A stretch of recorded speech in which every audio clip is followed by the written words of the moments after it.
Welcome to the Ed Mylett Show. I have been looking forward to doing this program for a long time, ever since I've read this book. And I could do a big introduction for this man, but I thought I'd read what Kobe Bryant said about him. And so this is the gentleman sitting to my right.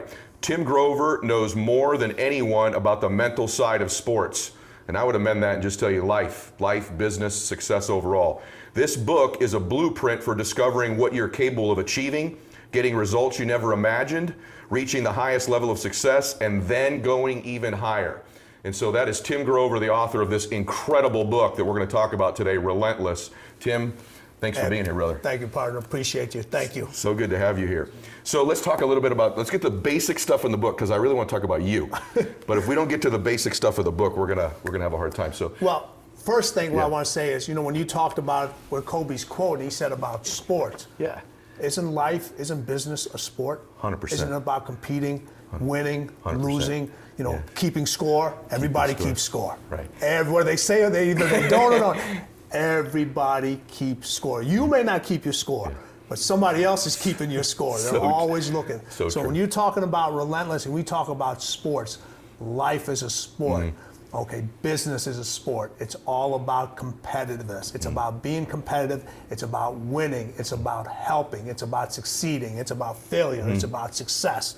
That's everything you see in sports. That's what you see in life. That's what you see in business. So true. Well, I read the book. That's what I thought, because I played a sport when I was younger. What did you play? I played baseball. Okay. Yeah. Lefty? I'm a lefty. How'd you know that? Do I look like a lefty? No, I just kind of position it. Wow, you know the body, man. Yeah, I was a lefty. Not a very good one. That's why we're sitting here. I think you did okay. I did okay. I did okay. But I was you're right about the book, though. Everything I read in the book applies to life. There's sports metaphors and sports stories in it, but it's really about life. It's really about anything in life. You could apply this to your sport, to your business, to your family. And I want to get into you, because I think your story is the most fascinating thing, but I want to have the premise first of the book. Sure. So that when I ask you stuff about you, people will understand it. So the basic part of the book that struck me is about these cleaners that you have. But can you talk just real quick?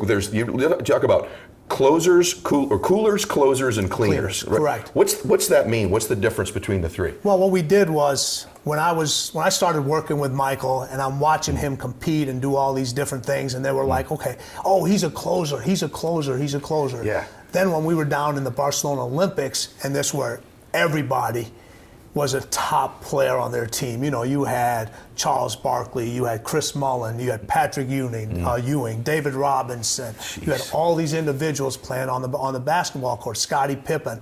And I was fortunate enough to watch these pickup games. And then even the best of the best, Magic Johnson, Larry Bird, all these people. And you look at Michael and you just say, he's on a different level. Really? He's just on a different level. So calling him a closer was an insult, because he was just that much better.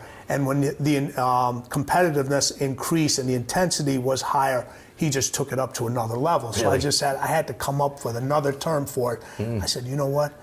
He's just cleaning everybody up.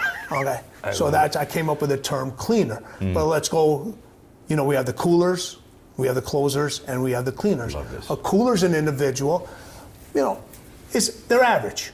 Okay. And there's nothing wrong with that. Everyone thinks, they're average. In certain businesses and certain jobs, you can't be average. Right. All right. But for some individuals, being average, they show up. If they have a 9 to 5 job, right, they show up at 9 o'clock. They don't show up at 8:45. Yeah.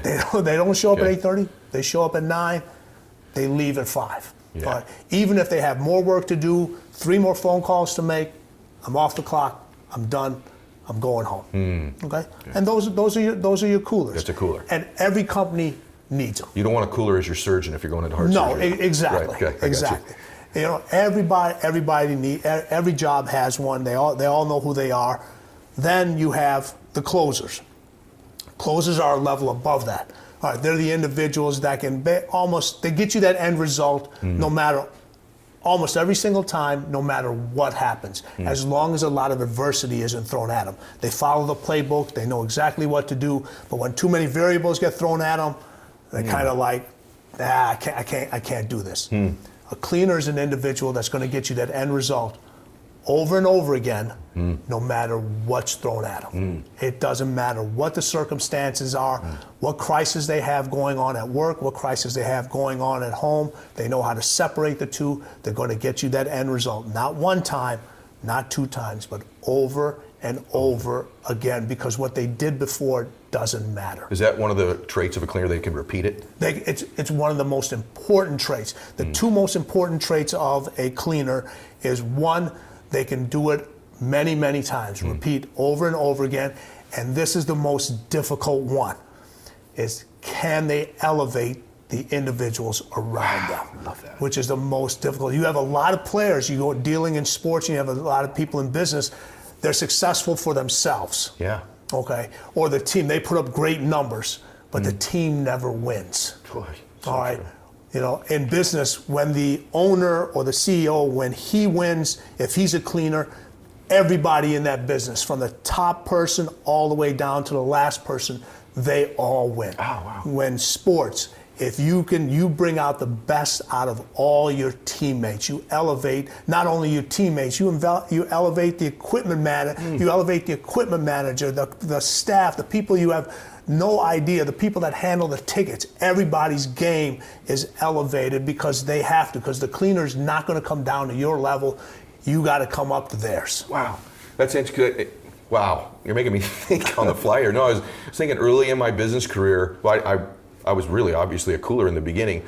I don't know where I am now, but what's interesting is that I remember about halfway through my career thinking, I've done okay, but have I really elevated the games of the people around me? You know, because that's how you measure any leader in business, not just in sports, but if the people around them are winning, then you get a chance to be a cleaner. But right. the interesting thing about the book for me, so he's worked with Michael Jordan and Kobe Bryant and Dwayne Wade and hundreds of other athletes. But the first cleaner in your life was the guy that interested me kind of the most in the book, and that's your dad. Yeah. And actually, that was my favorite part of the book, to be honest with you, man. Yeah. Was your dad. Your dad was your first cleaner, wasn't he? Still is. I can see it on your face, as a matter of fact. Look at you. Yeah. And talk just for a second, because this just blew my mind. Is your dad? They come from India, right? Yes. Is that right? Mm-hmm. And your dad, you're in the cab. You just get here. You're in the cab. Just get here. Yep. And my mom's already here. Okay. Established herself as a nurse, and well, my dad. It was easier for my mom to get her license here as a nurse practitioner than it was for my dad to get his license as a doctor, all right, an MD. And he wasn't able to get the license. We still came over. We're sitting in the cab, and he's counting the money, and the meter gets to, I forget what the number was, and my dad tells the cab driver, stop. And you're a little boy, right? We're a little boy. Yeah. I was 4 years old. He said, stop. And we're like, what's going on? And my dad goes, hey, listen, we're in a new country. I want you to enjoy the scenery. So we get out, we grab all the luggage. Excuse me, I get real emotional doing this. That's awesome. And we're walking down the street.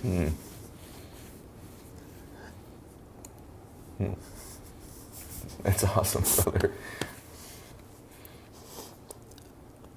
You got it. Yeah. We're walking down the street with his luggage, and he's showing us a different scenery and so forth. Never knew he didn't have any more money in his pocket. Wow. Amazing. But he got us here. Got you there. That's so powerful. You imagine that little boy walking down that street turns out to be you. Isn't that amazing? Yeah, your dad sowing those seeds into you. Yeah. That's I read that story in the book, man, and I was doing what you were doing. So I'm on an airplane reading the book, and the guy next to me asked me, are you okay? And I said, yeah, I'm okay, but I was picturing you, because I'd seen you in interviews, this little boy walking down the street and his dad having to do that and having the ability to protect you from knowing what was actually really going on then. And there's moments like that that define you, as long as you remember them. They can define you both ways. You can look at it and say, you know what? You can use that as an excuse. My dad came to this country, he didn't have any money, he never gave me anything, he never did this, and people do that. Or you can look at it and say, he gave us everything. Wow. Your dad is this central figure of the cleaner that I see. Yes. And there's another part of the book, if you don't mind talking about it real quick, but is where you learned about, look, you just got to get it done. You got to get it done.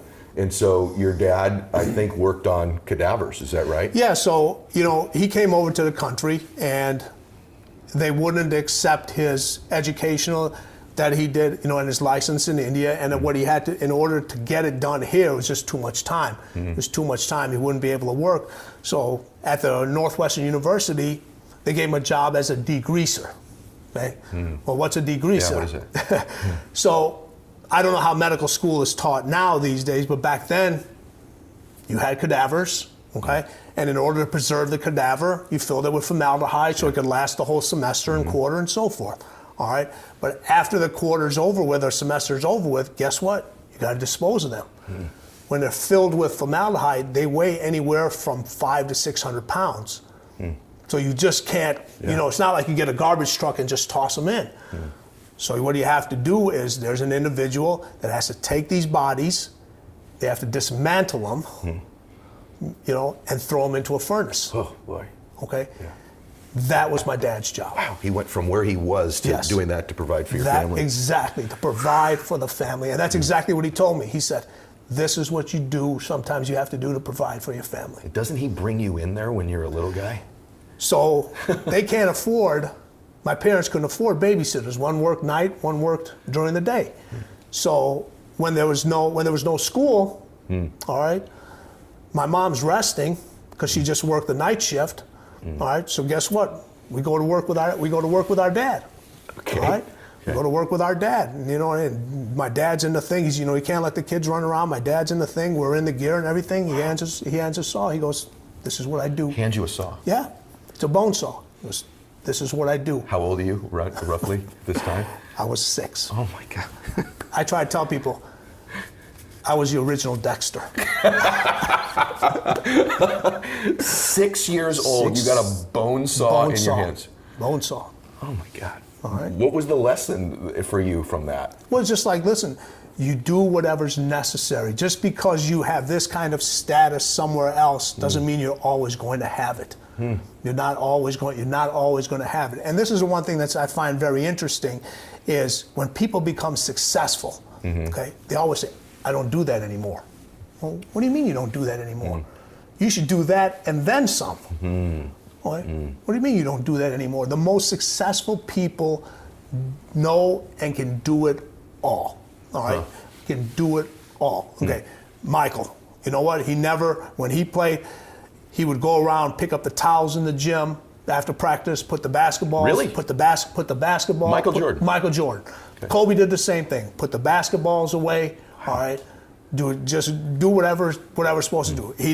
He practiced, got his own game gear together. You know, now people have these stylists and so forth. They put their clothes together. Yeah. Michael put his own stuff together. Right? It's just like handled his own tickets. Kobe did the same thing. So it's just like, hey, just because I'm now the superstar, all right, I still have to do the things that got me there because it reminds me of what I did and what it took to get to this level. You build this background of yours, you go get your education, and how in the hell do you go from being, were you a D2 basketball player? I was actually a D1 basketball. D1. Yes. Okay, yeah, mid-major, small school, but it's still D1. Division So I. you were a really good player then. Yeah. Okay, so you were the real deal. Okay, so you're a really good player. So you go through that, you get your education, you start in business. Does Attack Athletics now exist at that time? No, exactly. Okay. I get my master's degree. Okay. I get a job at a health club. Minimum salary for everybody in here. My minimum salary when I started day one was $3.75. Big bucks. Okay. Big dollars.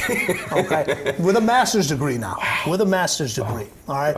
But what I was fortunate enough to understand is like, okay, even though I have the education and it's up in here, I haven't really learned or mastered my craft on how to apply it. Wow. Okay. So, get a job in a health club. Start training people in a health club. Everybody from women, children, overweight, by whatever they needed. Learned, made mistakes, figured things out, got my craft, got really honed in on understanding how the body moves, how to get results here, how to do this. But then I was like, you know, I'm only using 10% of what I learned. Because, you know, people come in where they work out.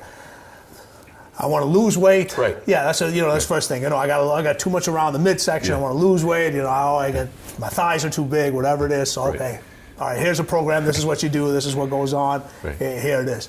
But I had so much knowledge in there. I was like, how can I do this? I want to apply it with athletes and so forth. So I kind of started a little training program. Working with the kids and so forth, just making sure I knew what I was doing.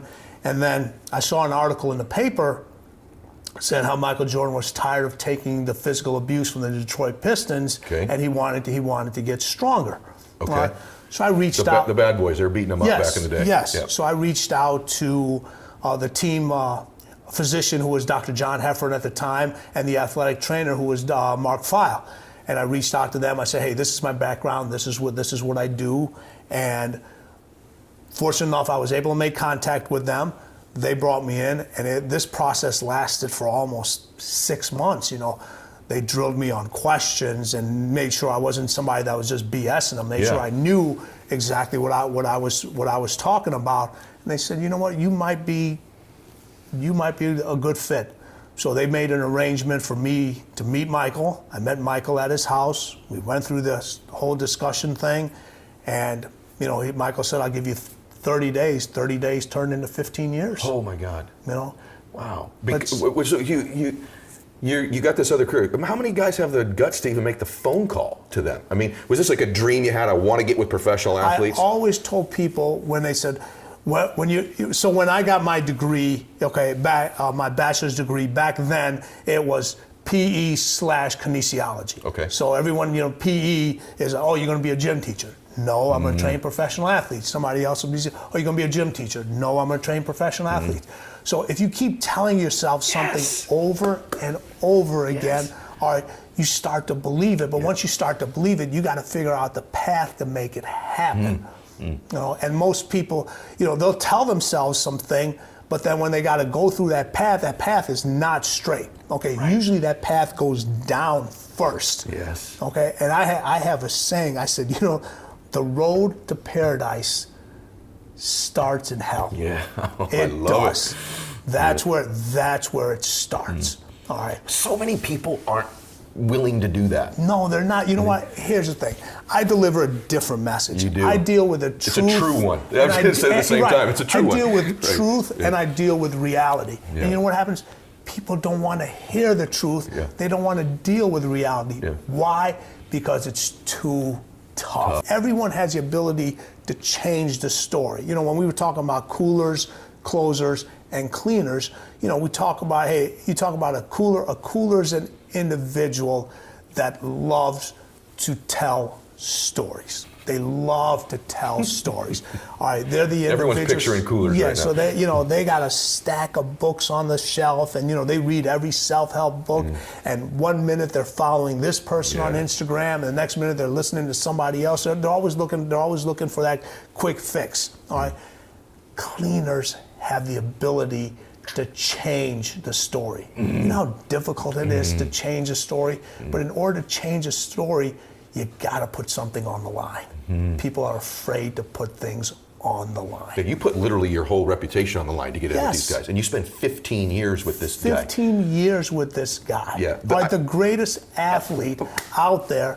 And people say, it's never gonna happen. He doesn't need any help. But you know what I've learned is, you know why Tom Brady's so freaking good? All right, because he's willing to seek out help, no matter how good he is. And he lets the people around them do their job.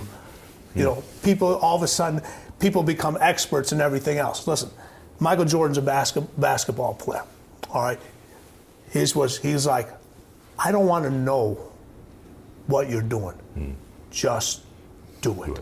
This is the result I need, just do it. Kobe, on the other hand, you had to explain everything to him. He wanted to know the details. He wanted to know the details. I'm curious with both those guys, would you have to the other part of it is they bust their ass and do the work, right? With those guys, I would sense, tell me if I'm wrong, with your real cleaners, you almost have to reel in their work ethic, not reel it out of them. You're 100% right on that. These are the guys, you don't tell them to show up early, to take extra shots, to get in their treatments. This is what time you're supposed. These are the guys you got to say, hey, listen, enough. You got to go. Yeah. You got to go. You've done more than you share. Come on, that's it. You got to reel them in. You got to reel them. But those are the individuals. You know what? The more successful you become, it's funny. You see this in sports, and you deal with a lot of athletes. You know, in a different realm. But it's funny. The more successful they become, the bigger their followers and entourage become. No question. All right. But your real successful people, their circles are so freaking small. You're literally on my question. Okay. You said one of the things you said here about that circle is you said there's a loneliness to a degree to being a cleaner. That's my next thing on here is exactly what you said. What do you mean by that? That their circle is small, or that because there's not that many guys they can relate to? What does that mean? You said there's a loneliness of being a cleaner. You know what? When you look at, this is what I say this.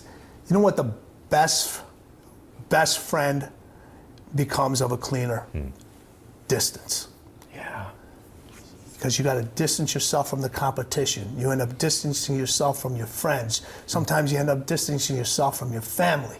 Yeah. Okay, and that's what happens, because you start off in this small group with everybody, all right, and everyone's trying to do the same thing, and then now all of a sudden you've become a little bit more successful.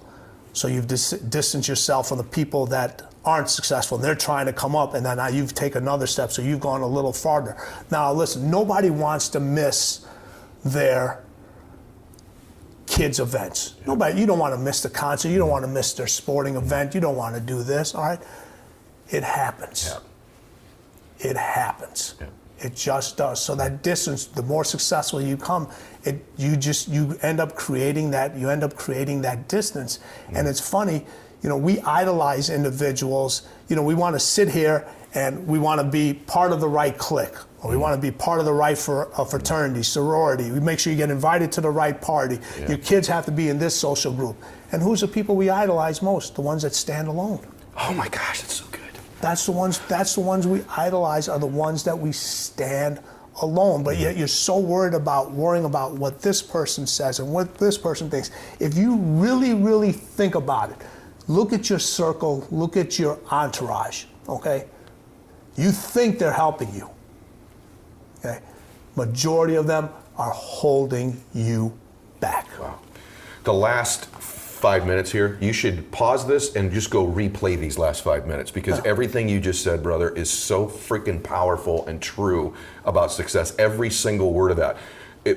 So many people are held back by worrying about what the people around them think, or actually what the other people around them say to them, rather than being willing to stand out and be bold with it.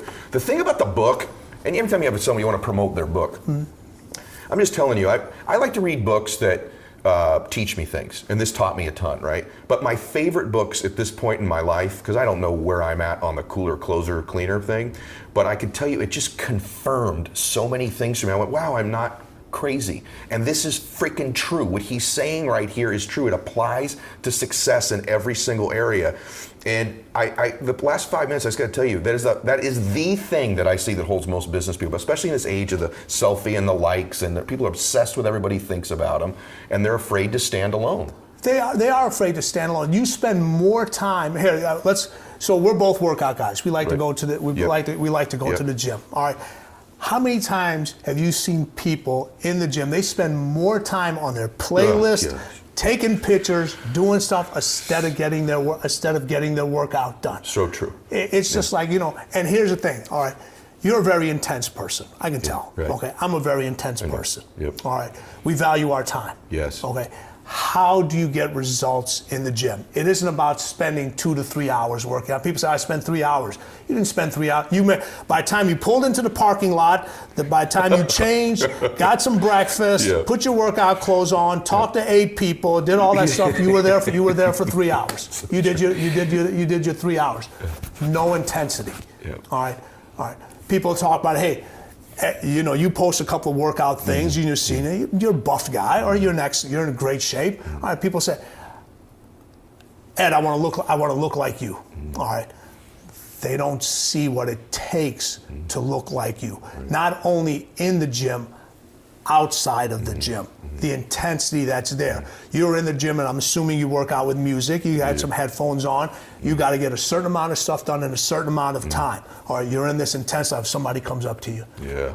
Okay. And you don't want to be rude to them. So now you take your headphones off. They ask you a question. They want to take a picture with you. Oh, I recognize you from so and so. And all right. And then the question is, how do I get to look like? Well, the one way you get to look like me is leave me there for long. Stop asking me these questions. Exactly. And start hitting the weight. Start lifting. Yeah. It's the intensity that you have. It has to be in everything you do. You have to be an intense person in your workouts. The way you eat. Okay, that's intensity. How do you fuel up your metabolism rate so you're burning these calories so you can get that definition? That's intensity. How do you get to be successful? You know, oh man, he or she, he's so intense. No, you know what? He and she. That's how you're supposed to be. You're at a different level. Right. And that's why I said the intensity is so important. It's what really separates those individuals. And you can't get into that zone, and you can't get arms and abs like Ed. All right, you can't do it unless you have that intensity and you're willing to block out the distractions. We have so much access now to information. Yep. It's literally at our fingertips. Yep. You know, everything. Okay. Why are more individuals doing less? You're right. Because they're easily distracted. Yeah. It's funny you say that because, by the way, totally true at the gym. One of the reasons we both wear headphones is to get bothered less when we're working out, right? I want to get in there and get my work done, right? And you just said it's really true. Winning in the world now is easier than ever. And the reason it's easier than ever is because it used to be about who had the information someone else didn't have. Now, except for something specialized like what you're doing with an athlete. Right. But for the most part, information's everywhere. Really, the separator now is work. The separator now is you busting your tail and getting distractions rid of you and getting focused on real work. Like, I really am not at the gym 3 hours. You're right, I'm there an hour. Right. And that hour, though, I'm working out. Or in business, and not just going to the office. I was at the gym the other day, this guy goes, hey, half the battle's showing up. I'm like, no, I don't know who the frick told you that, but half the battle is not showing up. No. It's like none of the battle. The battle is actually, now that we're here, who's going to get these weights lifted? Right. Who's going to move their body? When we go have lunch together, which of us is going to be disciplined with what we put in our pie hole and which of us isn't, right? Like, and that's the difference for you in business. It's the stuff in this book, man. It is the work part of it. It's the ugly. It's the hell. It is, listen, it is all about ugly. You know, I try to tell people, it's funny, you know what? People don't hire me to deliver expected results. They hire me to deliver the unexpected. Yeah. Well, that's it. So when you're that elite at what you do in your company, myself, expected results. What do I got? Why am I paying you your fee for this? You got to deliver something unexpected. Unexpected, yeah. Okay. I love that. That's what I'm hiring. That's what I'm hiring for you for. Yeah. All right. Michael always used to tell me. He goes, listen. He goes, I don't pay you to train me. I pay you not to train anybody else. I love that. Okay. And that's a great leader, by the way. A great leader gets someone unexpected results in their life, not just the things they expect. Along those lines about the work, I'm going to start giving you stuff you've said. I'd love you to explain some of it. I love this stuff. You said you don't even have to love the hard work. You got to love the result. So I think it's a fallacy that everybody thinks that the guys just love the work. Some love the work, but you don't love it all the time, right? You don't love. Listen, I can ask anybody in this room right now, anybody who's filming this, anybody that's watching this, can you honestly say you love 100% about everything that you do about your job? No. He says so. Yeah. So no. There's certain things that you absolutely love, and there's other things that you can deal without. But you gotta crave that end result so intensely that the work becomes irrelevant. Let's talk about that. Stay on that. That was one of my questions. So I'm a leader. I'm a business, and I got my coolers and my closers, but I do want to develop some cleaners. From a business standpoint, is it just your example, or are there things as a business person you can do to develop cleaners in your business? No, you have to always develop them. But see, it's funny. A person that wants to be a cleaner, they kind of show themselves. I agree. Okay, they kind of show. They're not the ones hiding. They're not the ones constantly celebrating. Yep. They're the ones that, you know, they're the ones that show up early. They're the ones that leave. They're the ones that leave late. But it's not just about. You get people that say, "Oh, listen, I gotta, you don't have to work. You don't have to work harder. You got to work smarter. No, right. You got to work harder and you got to work smarter. You got to do both of them. This is not a substitute. Yeah. You're not substituting one. So when you find those individuals, they're the ones that come in. They're not easily distracted. Yep. All right, they come in. They ask for more work. They're the ones you want to put. They're the ones that are asking for pressure situations. Mm-hmm. They're the ones that are not always. They're not the ones that are always celebrating. They're not worried about when you criticize them or when you give them feedback. They go, "I got it," and they're going to improve themselves. And they constantly show that here's the end result.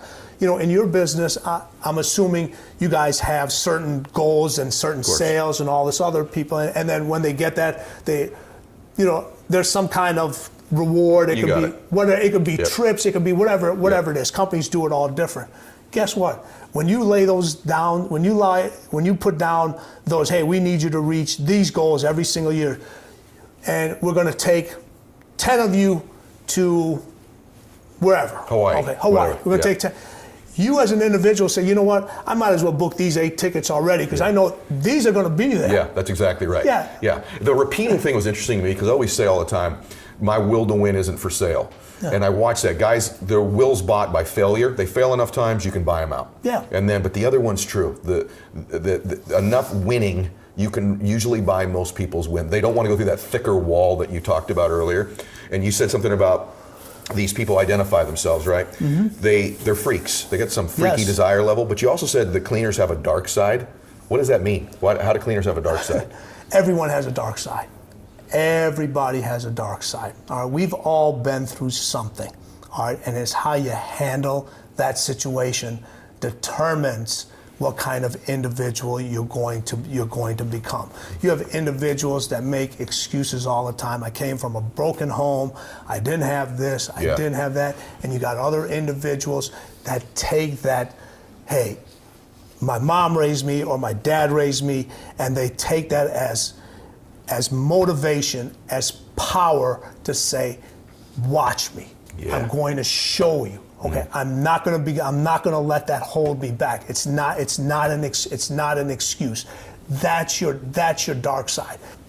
Let's cut all the bullshit. You're very successful at what you do. Thank you. You're extremely successful at what you do, and we're grateful to be a part. We're grateful to be a part of this. Thank you very much. So grateful you're here. All right, but what happens is, the more successful you become, the less people care about your problems. Wow, that's so true. That's so true. Okay, yes. They don't care because they look at your house, they look at the money, they look at the car, and they're like, "Oh, he's got it all." They don't understand that you have the same issues that everybody else has, but people don't understand that because they think this is the cure-all for it all. It's not the cure-all for it. Right. It's not, and it's fun. The more successful you become, the less people you can talk to things about because they don't want to hear it. That's exactly They don't want to hear it. Yep. But it's funny, once you start hanging around people that have your same ideas, same goals, are same as successful, watch how the conversation changes. It's 100% true. You got to talk about this for a second because I read the book and I went, I hang around cleaners, and not all of them are wealthy, but I have a buddy who's one of my best friends and he's actually a pretty financially successful guy too, come to think of it, but he runs a transmission shop, right? He's not a professional NFL athlete. He's not a guy who's built a $8 billion business, but he's a cleaner. He's a cleaner as a businessman, as a father, as a friend. He's a cleaner. I love cleaners, right? But you had some fortuitous experiences. You got a chance, talk about masterminds, but you were in some conversations based on your who you worked with, but you were in some where you'd be sitting in the same room with a Gretzky and a Jordan and a Muhammad Ali or something at the same time. What's that like, sitting in a room full of real elite cleaners? And you know what? What they talk about? It's funny. They're always competing against each other, but the thing is, they all have the same thing in common, where they're never satisfied. All right, whatever they do, it's not good enough. When you talk, listen, Wayne Gray. You sit there. He could not tell you his top 10 scoring goals, but he could tell you the top 3 he missed. Gosh, that's true. That's so he true. could tell you the top 3 that he missed. They don't think about, listen, Muhammad Ali, hey, when he gets in the ring, I'm supposed to knock the fucking guy out. Right. That's my job. I'm not supposed to lose. I'm not supposed to lose. Michael Jordan, hey, go listen. I'm supposed to score points. I'm supposed to get rebounds. All right, I'm supposed to make my teammates better. I'm not supposed to turn the ball over. Wow. I'm not supposed to create fouls. I'm not supposed to miss free throws. Those are the things that stick with them. Everyone wants a pat on their back for doing the things that they're supposed to do. Yeah. Okay? That's it. Everybody, hey, they want to get acknowledged for the things they're supposed to do. You get somebody that applies for an application for a job, you know, first thing on the resume, I'm a hard worker. That's your top thing. That's what you're starting with. Yeah. Okay? You know what? I'm wrong. I'm looking for the person on the resume that says I'm the most laziest person around. That's the person I'm supposed to hire. Right. All right. At some point in life, hard work became a skill. I don't understand it. That's so freaking true. I don't understand. Yeah. When I must have slept through that day. Okay, because I missed it. Right. I don't get it. But everyone, no one wants the grind. Yeah. Okay, they just want the end result. You can't get the end result without the grind. It might not be a physical grind, but it's sure in the hell it's going to be a mental grind. And the way you get through that is the stuff that Tim teaches, by the way. When we're towards the end today, when we finish here in a little bit, you're going to get a chance to get access at like a crazy reduced price to his technology, to his program that's going to get you to think like these cleaners. So if you're enjoying this, just stick around for a little bit because we're about to give you a chance, unprecedented access to some of the way he's learned to work with and that he's observed from some of these elite cleaners. Talk about the grind a little bit. Can you tell him the Kobe Achilles story?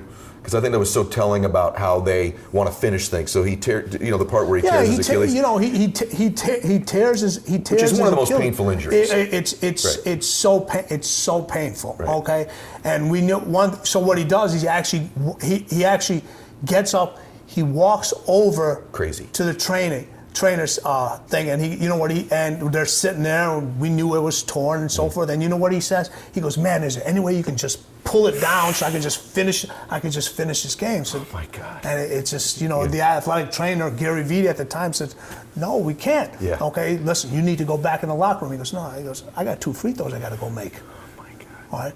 So he limps back out on the court. Now, if you notice that thing, nobody helped him up. Nobody helped him to the locker room. He got to the free throw line and he knocked down those 2 free throws. You know why?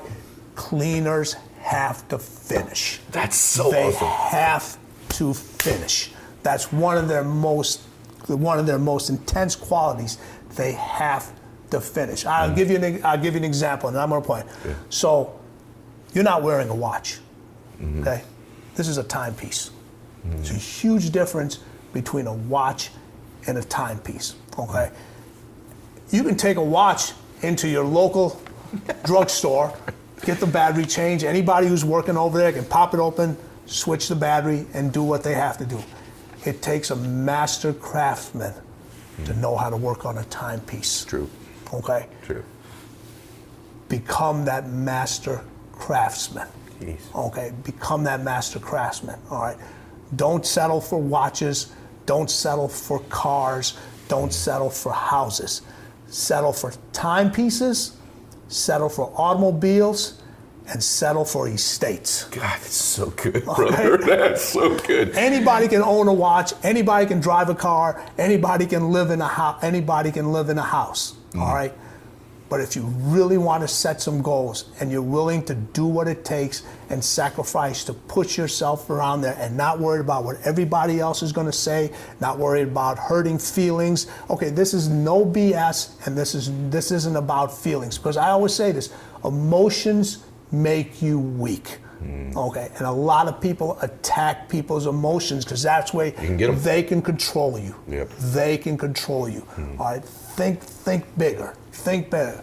Don't think homes, think estates. Don't think cars, think automobiles. Don't think watches, think timepieces. All right, because like what you said is the way it all starts with a thought. Yeah, I heard you say that somewhere in one of your things. It all starts. But with most people, that's where it ends. It ends there.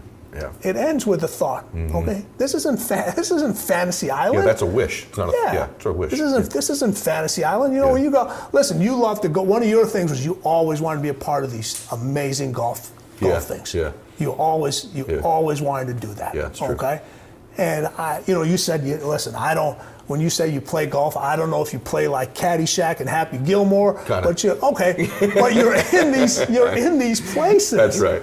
You're in these places. You know what I did? One of the reasons I did it is I didn't know it at the time, but you helped me understand myself better. I was desiring to run and be around to get myself pushed by cleaners. Yeah. And for the most part at those places, I found most of the people that are at that place are cleaners. No question. And I wanted to find them. No question. Yeah, that was part of it. But here's the thing. You got to go find them. They're not going to go find you. No, they're not. Yeah, you got to go earn it. Yes. They're not going to hang out with you because you got a pretty smile. Right. You have to have something to bring to the table too. You got to earn it. You told a story earlier, when we were talking about you and Tony Robbins, that people love hanging around you guys because you're so nice to these, you're so nice to these people you've trained, you treat everybody the same. But you know what? The people that you're nice to and that you don't, they've earned that respect. They've done something to say, hey, all right, you got an individual that's like, they don't bring your clubs, or they forget something, or so forth. They're going to get treated different than the person that's on point, that does what they're supposed to do, and they're not looking for the monetary thing. They're like, this is my job. I'm going to do it better than anybody else. You talk about competition. I've never focused on competition. I focus on being the best version of me, competing with me. But even like in my industry, I'll hear guys say, well, we're going to be the next that, or you could be the next Mylett, or those kinds of things. Are cleaners caught up in the competition they're playing against? They don't do that, right? That's a closer or cooler. Right. Yeah. The goals that they set for themselves is so much higher than anybody else is going to set for them. Yeah. So they only compete against themselves. This is what closers look in the mirror, okay, and they say, that's my competition. It's the cleaners look in the mirror and see themselves, and what they don't see, that's their competition, okay? Your competition is what you're willing not to look at. Or you can look at somebody else's company's financial records, all that stuff is available. It's what you're not willing to see. That's what separates those individuals. You're competing against yourself. You're setting unrealistic goals and expecting to achieve them. I love that. That's freaking awesome. Okay. I just love that. What's only and just? I heard you say one time, think about the words only and just. How's that apply? What does that mean? Well, first, how does that change your life? Here's the thing. It's not just a job. It's funny. I'll give you a perfect example. When you sit on a plane, okay, you sit on a plane, our body is over 70% water. 70% water. Right? You get on a plane, you'll ask for a Coke, a Pepsi, a Scotch, a vodka, all this other stuff. When they get in the water, what do you say? Just water. Okay? You do. You always say, I'll take just water. It's your life-giving fluid. Okay? It's not just water. Okay? It's not just a job. Okay? Good. It's not just a game. Okay? It's not only a loss. Yeah, it's only a loss until you miss the playoffs by one game. Wow. Okay. You got to get those two words out of your vocabulary. Oh, it's only one interview. All right, you'll get another chance. And that's so good. And you get this stuff with the kids now. All right. It's just, you have these schools, and I bring this up all the time because a lot of individuals are watching this. They have kids. Our society is teaching individuals incorrectly in this stage. You have schools that have no-cut policies in sports. All right, you have to sign a waiver to say you can only say positive things. Otherwise, you got to keep quiet. All right. So what are we teaching individuals? You get a trophy for participating, for 16th place. Everyone gets a trophy. All right, and you get the one mother who shows up and says, hey, my kid didn't get a trophy. Well, your kid was only here one time, and she's arguing with the coach. All right, we're going to give you a trophy. Winning and competing matters. it matters. You're not 30 people apply for a job. 30 people are not getting the job. One person's getting the job. All right. So if you don't teach competitiveness and how important it is at a young age, when they hit adversity, they don't know what to do with it. They don't know what to do with it because you can't do everything for them all the time. You hear fathers all the time with daughters, and I have them, and it's all about, listen, daddy's little girl. It is daddy's little girl, but you got to let daddy's little girl and daddy's boy figure stuff out on their own. 100%. Okay? 100%. You protect them, you provide for them, but you got to let them figure shit out on their own. 100%. I always try to sow that into my kids, competing. Because I think you're going to get out, you're going to compete one way or the other. You're either going to get competed against or you're going to freaking compete. It's so important. It's so important. With competition, when you compete, you learn to deal with winning, you learn to deal with losing, you learn to deal with adversity. Yep. No matter who you are. You could be the richest person in the world, okay? You're gonna be dealing with winning, you're gonna be dealing with losing, and you're gonna dealing with adversity. Yep. All right? And guess what? When they bury you 6 feet under, okay, and they always say they're going to bury me 10 feet under because they're going to make sure I can't get back up. But somebody else is going to have to deal with winning, losing, adversity. It never ends. It never ends. Yeah, and if you think it's going to end, you're crazy. One of the things I told Tim before the interview, this Relentless and his Relentless program as well, I was telling him before the interview on this topic, there's so many of you that have children that are at that teenage years and they're thinking about their sport or college or the rest of their life. I so strongly believe the sooner in life someone begins to learn to think like this, the easier it is to develop those habits. And so at the end, when we promote this, or even Tim's book and his program, really encourage you to get your children at the right age involved in this and learning to think like this earlier in life. Their lives will be so much better earlier if they learn to think this way as opposed to the way the world's teaching them to think right now. So I want to make sure that I've told you that. In just a few minutes, we're going to tell you how you can get access to his program I keep saying it, but we're getting too soft. Everyone talks about, nobody moves anymore. We're getting unhealthy. We have access to some of the healthiest foods, all the diets out there, all the knowledge. There's more gyms opening now than ever before. And why is the obesity rate going up? You have the knowledge. Hey, if I eat this, this is what's going to happen. If I eat this, this is not going to. But people want to make excuses. I got a slow metabolism rate. I'm big boned and all that. No, you're eating too much. All right, let's stop making excuses. All right, there are people out there that do have those conditions. Sure. Okay, we overcomplicate things. Move more, eat less equals weight loss. There you go. Yeah, and I'm pretty sure most people's bones aren't much bigger than other people's bones. They're not. That's just that. Yeah, they're you know not. what I mean? Yeah. That's one of these people say that's completely nonsense. Yeah. Well, your bones are not bigger than my bones. Yeah, but it's an excuse. They've heard that. They've heard that somewhere. Yeah, I can't lose the weight because of that. It's the same thing. When you're competing at something, it's not. Why was Michael and Kobe who they were? Tom Brady, Dwayne Wade, Wayne Gretzky, Muhammad Ali, Floyd Mayweather, all these guys. Not because of their physical gifts. Yes, that had a lot to do with it.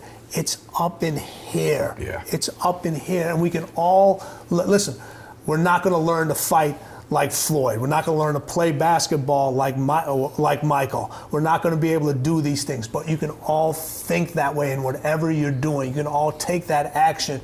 You can be that cleaner in whatever you want to do. It starts and ends up here. Yeah. All right, it's time to recharge this and reboot this.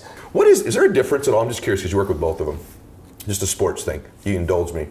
What is the difference between Kobe and Jordan? Was there a difference in the two? Because there's tons of similarities. Is there a difference in the two? I always say this. Kobe worked out harder. Michael worked out smarter. Is that right? Yes. They both were extremely hard, but Michael was always smart. Kobe was.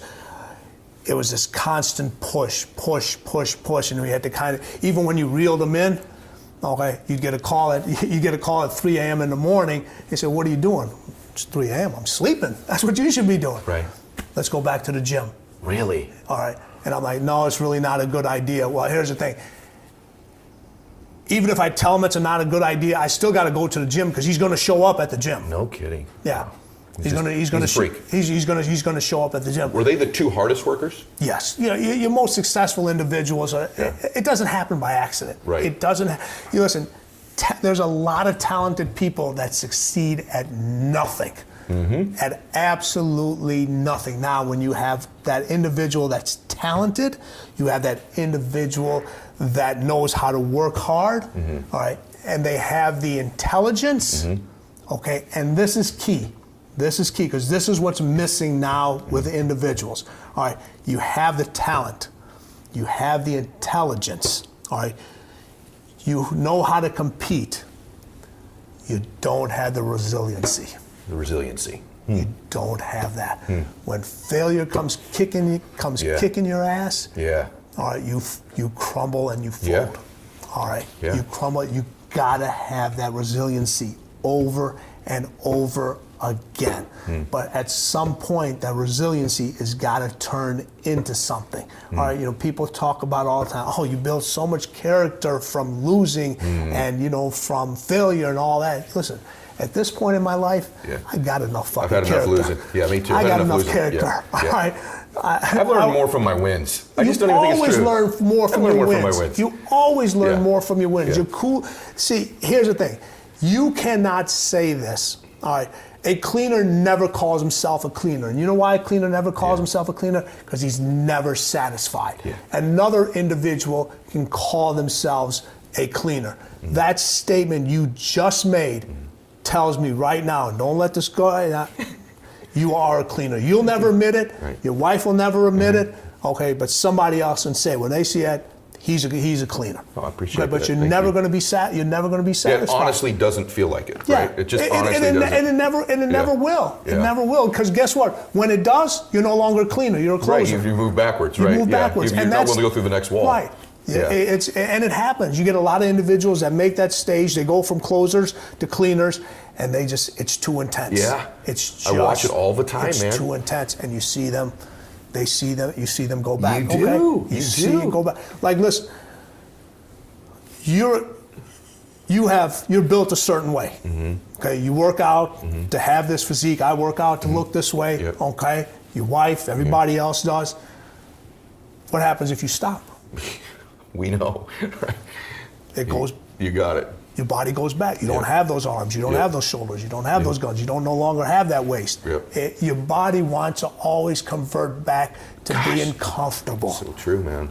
Okay. So true. And we say this all the time. You have to be comfortable being uncomfortable. Being uncomfortable. You said something in the book. We'll go through a couple bullet points because you said something about the hard work. Let me just read something to you said here because I just really believe all of this. But you said he knew his skills were so finely tuned that he could dominate any situation. You're talking about Jordan. He worked so hard and long that his body and his mind, this is the word, reflexively knew what to do at all times with Michael.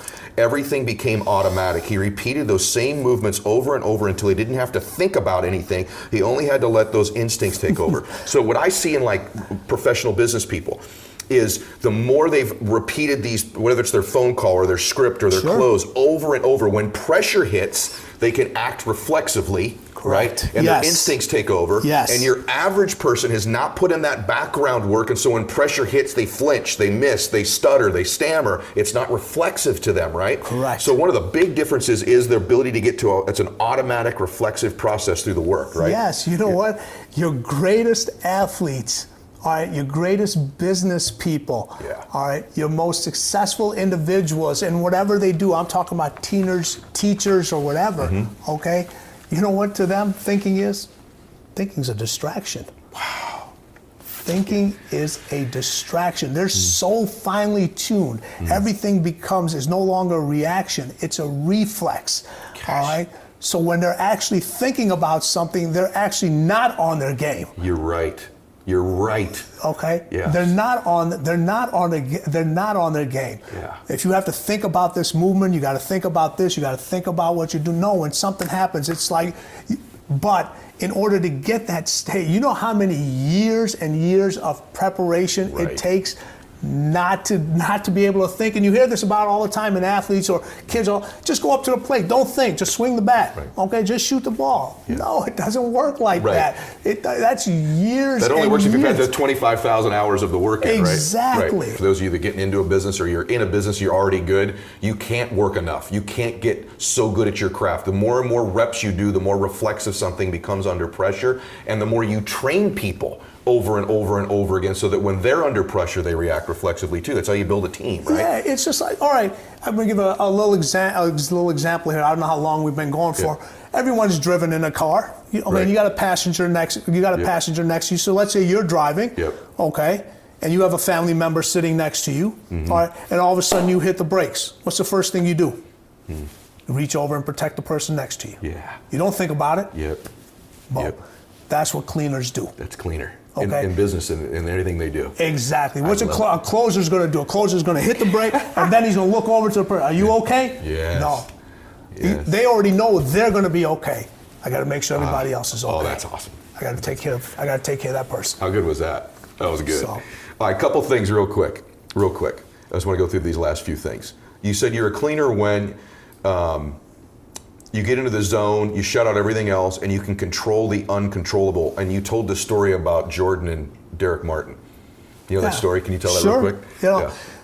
The zone is about clarity. That's the one thing. It's about clarity. It's about being able to block all the distractions out. So we're in Vancouver, and Vancouver no longer has an NBA franchise, and Michael's a little tired, and Derek, and we're down. I think the Bulls are down like 12 or 18 points or something like that, with not that much time left. And Derek Martin starts to talk trash to Michael, and all of a sudden you could just see Michael just look at him, and he said, "Let a sleeping dog lie."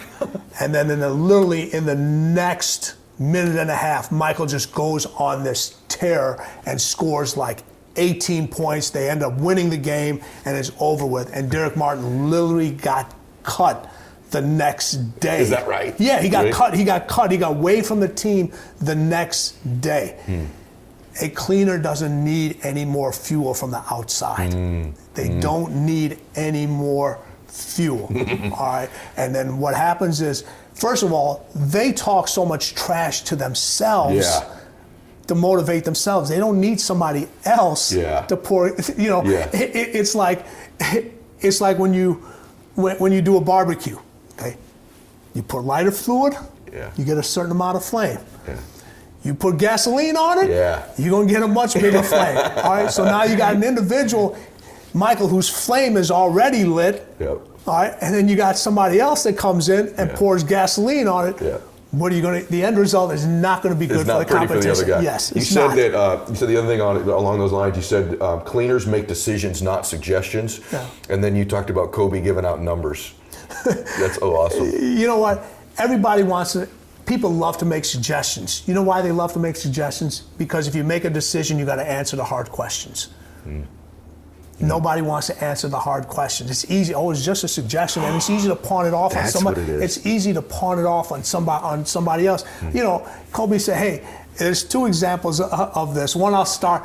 You guys are going to be way too young to, but there was a boxer named Michael Spinks way back in the day. He was a heavyweight champion. Fought Mike Tyson. Fought Mike Tyson, and they asked him. This was on an interview. I think it was on one of the late night TV shows. I said, Michael, what do you do for a living?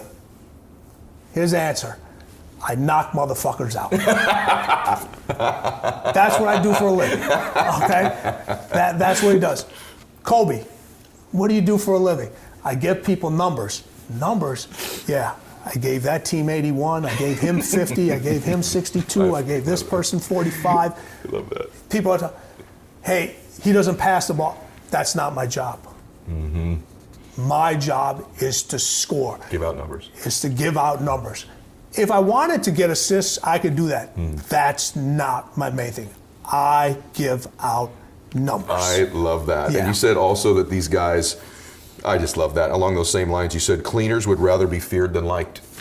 We worry too much about being liked, about what everybody else thinks about us. And now this is about, I'm talking about being competitive. I'm talking about in competition. You walk into a place and you got that little fear factor going on. It makes everybody nervous. Mm-hmm. You go into a business office and you're repping a product. Mm-hmm. All right, whether you're selling insurance, whatever it may be, whatever it may be. All right, you walk into an office and you just gave a presentation to the individual, and you're walking out the office and there's a competitor sitting there and he sees you leaving and that competitor goes, I got no chance. They got a better product, they're more well prepared. Yeah. That's where I talk about being feared and liked. People worry too much about being liked. This isn't Facebook, this isn't social media, this isn't about trying to get the thumbs up. Yeah. This isn't about trying to see how many likes you get. That's not how life works. All right, those are not your friends. Actually, I'm going back to your piece. I saw a video and you didn't explain what it was, but I think last year you had some kind of health issue. I did, yeah. Okay, yeah. And it didn't get into what it was, and you went into the whole thing. You find out what people are really with you and what people are really not. You do. Big time. Okay. Big time. Yeah. You do figure that. You do figure that. You do figure it out. You do figure it out quickly. All right. Yeah. You figured out a lot. I'll give you one more thing, and then I want to get people to get access to your stuff. But I thought this was just big because it surprised me the way you said it. But you said cleaners don't recognize failure. What did you mean when you said that they don't recognize failure? Because there's always, you don't recognize failure because there's always more than one way to get what you want. Just because first of all, a cleaner never thinks of it as failure. Yeah. Okay. Everyone else may think of it as failure, but a cleaner never thinks about it as failure. Just because you didn't close this contract this month or this year, you didn't get this job. What can I do to make sure this doesn't happen again? How can I make myself better? If I make myself better, I will make myself more valuable to this individual where they can no longer say no. When I talk about when you're in a job situation and you're in a field of selling or whatever it may be, I always say this: the word no, all that means is a start of a different conversation. A different way to get there. Different way to get there. Yeah. You can get that end result. Even when you call up and you say, listen, I'm not interested in your product at this moment. You have to remember that. You go in next time, you can't go in. Now, when you go in and you think of it as when a person walks out, they think, man, I'm not going back to that person. The other individual that goes in that didn't get that deal, they've studied the surroundings, okay? They look at the person's desk. They see what kind of clothes he or she was wearing. They look to see if they have kids. They look to see what kind of coffee they were drinking or, what else is going on. So when they go back in, they said, what do I need to do this time? Yeah. All right, so they'll walk in with something that it could be the simplest thing. Okay, you walk into a meeting. Hey, I stopped off to get a cup of coffee. Yeah. I know they brought. Now all of a sudden, this person actually took a time. I noticed. A picture of your kid. Your son was in a baseball uniform. How's he doing? And people say, you know what? This person is actually taking an interest. You're right. In me, that they're not just here to. They're just not here to sell. They're here to sell the product, and they remember those. They remember those little things. 100% right. And the big thing you said is most people just stop after one. They just stop after one. Imagine if you'd have stopped after the first time you were supposed to interview with the Bulls. We wouldn't be sitting here right now. Yeah, exactly. Yeah. I mean, imagine that. I mean, you take it all the way back. Just like your life, brother, you're amazing. You don't ever talk about yourself, because you've always been you've been the guy who's been supporting these cleaners. But this whole time, you were raised by a cleaner. I get asked all the time. First off, to do this show in the first place, I asked all of you in social media land, who were the guests that you wanted? And I got 10 names. 5 kept coming up over and over again. This gentleman was on that list, and he's here to help you. And so because he's been here today, Tim, tell them a little bit about it. They can get access to your Relentless program. They go to timgrover.com, correct? Right, correct. And tell them a little bit about this program. Well, this program, it's me wherever you go, 24 hours, 7 days a week. Okay, so it's a video training program, virtual reality. on your phone, on your laptop, on your computer. There's over 50 videos, over 3.5 hours worth of content. I talk about stuff that other people don't want to talk about. All right, it's stuff that you need to hear. It may be not stuff you want to hear, but it's stuff that you need to hear. It's why you keep hitting the same roadblocks over and over again, why you're not succeeding, why you're having such a hard time letting go. You know, it's so easy. We all want to keep things in. All right, it's so easy to kind of hold on to stuff. An example: we all have clothes in a closet we're never going to wear again. No chance of fitting in it again. But you get individuals that don't want to throw out that suit because it's a one-name brand suit that they have. It's so hard to let go. We want to teach you how to let go of those fears, let go of those individuals that are holding you back, let you start thinking. Everyone tells you, listen, you got to compete, you got to work harder, But this program teaches you how to compete, how to work harder. I've done the homework for you, but you got to open your mind. You got to open your mind up to it. If you open up your mind to it, it will change your life. It's completely different than any other program out there. It's not a training program. It's not a physical training program. It's a mental training program. And because of your gratitude, your hospitality, for anybody who's watching this at any time, normally this program sells for $12.97. All right, if you use the code max out, if you use the code max out, you get it for $4.99. Oh wow! For $4.99. It's a great investment in yourself. If it's not an investment in yourself, get it for somebody else. Yeah. All right, trust me. People talk about the glass half full, half empty. All right. If you like what's in the glass, add more to it. But most people don't like what's in their glass right now. This is your chance to pour it out, start all over again, and do something for yourself. The more you do for yourself, the more you can do for others. All right. Sometimes you have to be, in order to take care of others, you got to be a little selfish on yourself. Yep. You really do. All right, but again, this is not a rah-rah program. This isn't about giving high fives and getting hugs and it's going to make you feel good. It's going to hit you in places that you haven't been hit before in a long time. All right, I will tell you, it's not for everybody, but it should be. It should be. And I get asked all the time, all the messages you all send me or email me about how do I do this? How do I think through this? Which strategy should I change there? The overall answer I would give you after reading this and getting to know Tim now too, is you need to think like a cleaner.